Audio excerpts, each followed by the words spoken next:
So ito mga sangkay, pag-usapan po natin dahil si PBBM na naman ay ginawan po ng fake news nito mga wala pong magawang tao. Ngayon, maghugulat kayo mga sangkay kasi ang ginawa po nila, clean-up po nila yung ibang part ng statement ni PBBM at pinalabas na siya ang may mali. Doon po sa isang tulay, mga sangkay na bumagsak. No? At alam po natin kung kaninong proyekto yan mga sangkay.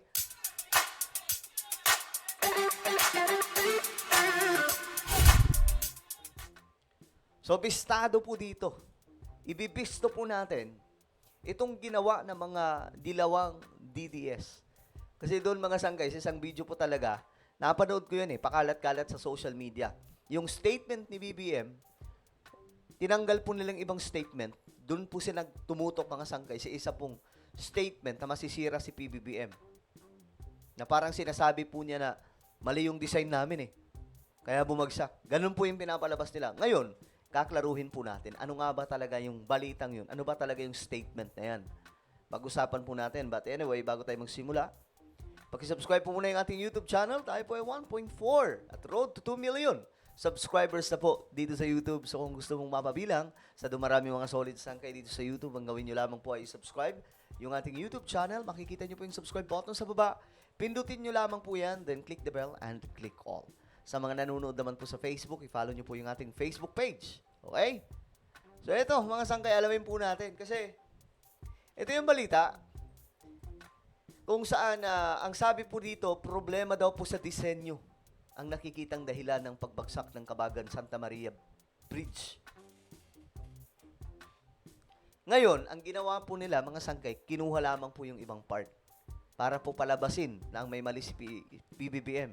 Talagang mga sangkay, alam nyo, anuhan na lang po dito Kailangan alert ka Dapat marunong kang magmasid kung ito nga ba ay fake news o hindi. Ngayon, ito na. Alamin po natin ang balitang to. Mismo ang si Pangulong Ferdinand R. Marcos Jr. ang nag-inspeksyon sa bumagsak na tulay sa Isabela. Ayon sa Pangulo, may nakitang problema sa disenyo nito, pero sa halip na magturuan ngayon, iginit ng punong ehekutibo na mahalagang matugunan ang problema para hindi na maulit pang muli. Ito nga ang kinagandahan po kay PBBM, sa totoo lang. Alam niyo, pwede niyang sabihin yun At that time, pwede niyang sabihin na kasalanan ni PRRD, kasalanan ni Noynoy, kasalanan ng ganito, mga sangkay, kasi sila po yung mga naunan yan Actually, sinalo po ni PBBM ang problemang yan. Diba? Sinalo po niya yan. Problema ng mga naunang administrasyon, sinalo po niya. Si Kenneth Pasyente sa sentro ng balita. Bakas pa rin sa Kabagan Santa Maria Bridge sa probinsya ng Isabela ang nangyaring pagguho sa bahagi nito noong nakaraang buwan. Ang truck na ito tila nakasabit pa sa bahagi ng tulay na nasira, habang ang ibang mga sasakyan at Substandard talaga no? Substandard. Ang kinakatakot ko dito, kung yung iba pang mga project ni PRRD na mga tulay, substandard din. Kasi ano lang yan mga sangkay, dadaan lamang po yung ilang mga taon, then magkakaproblema. Kagaya po nung nakita po natin sa Panggil Bridge. Bata pa yung tulay Batang-bata pa, pinagawa po nila PRRD noon, pero luwak-lubak na. Saan ka makakita noon mga sangkay? motor, nakasadsad pa ang napinsalang tulay. Personal na ininspeksyon ni Pangulong Ferdinand R. Marcos Jr. kasama ang kinatawan ng DPWH Region 2 at Central Office, maging ang mga lokal na opisyal. At matapos ang kanyang pagsusuri, design flaw o problema sa disenyo ang nakikitang dahilan kaya bumigay ang bahagi ng tulay. Ayun lang. Problema sa disenyo.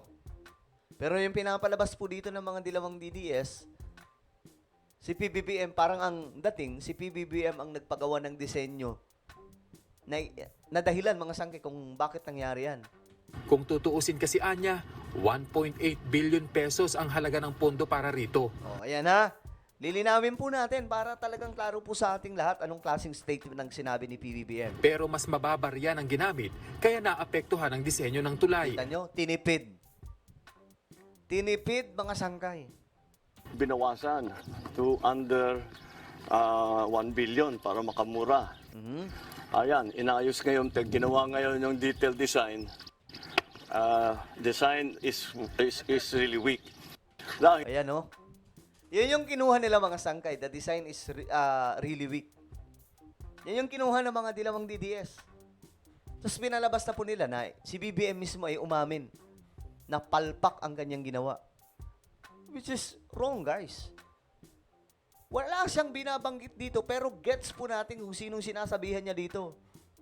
Yung mga naunang nagpagawa nito, sino ba yung administrasyon na nauna sa kanya, di ba?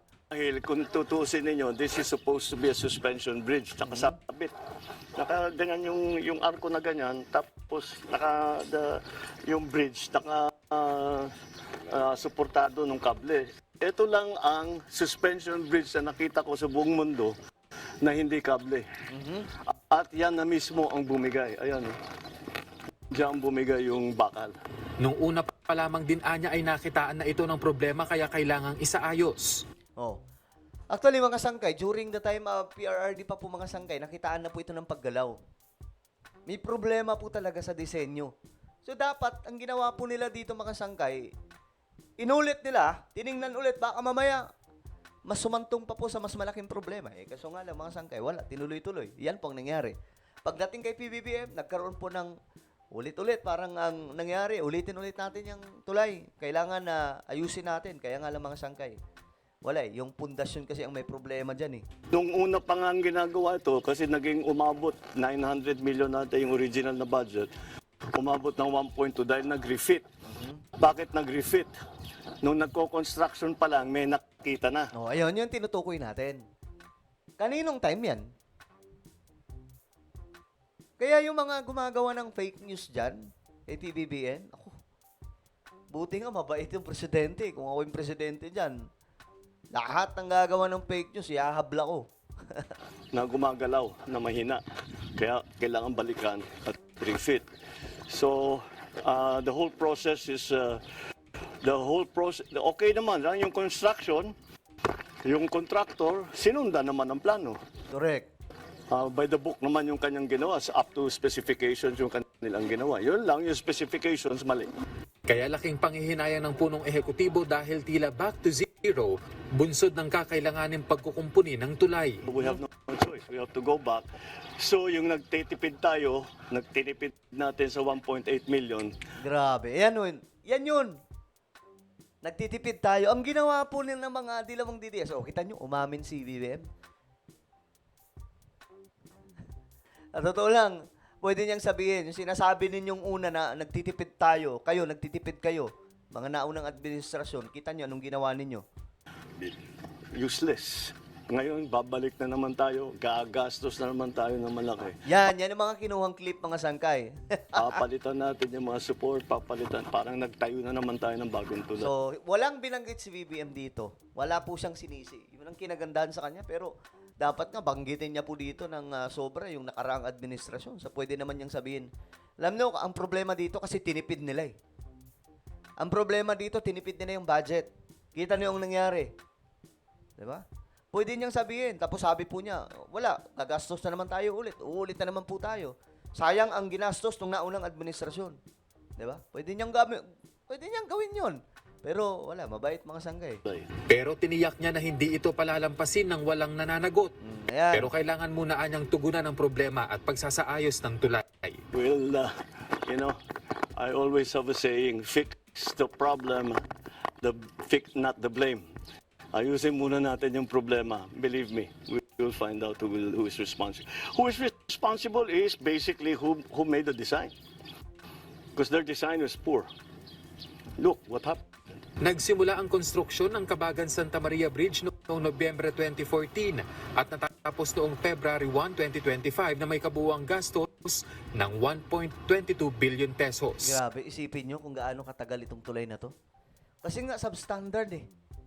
2014, binuo yung plano mga sangkay hanggang sa nagtayo-tayo na po doon mga sangkay ng mga pundasyon. Pagdating kay PRRD, dapat ito po yung part mga sangkay na dinoble check kasi doon po gumalaw na eh. Nakita na po nila. Marami nga po nag-comment dito mga sangkay noon na salamat PRRD.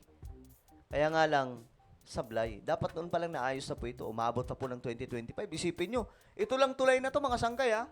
Hindi po ganun kahaba ng sobra. Pero umabot po ng 2014.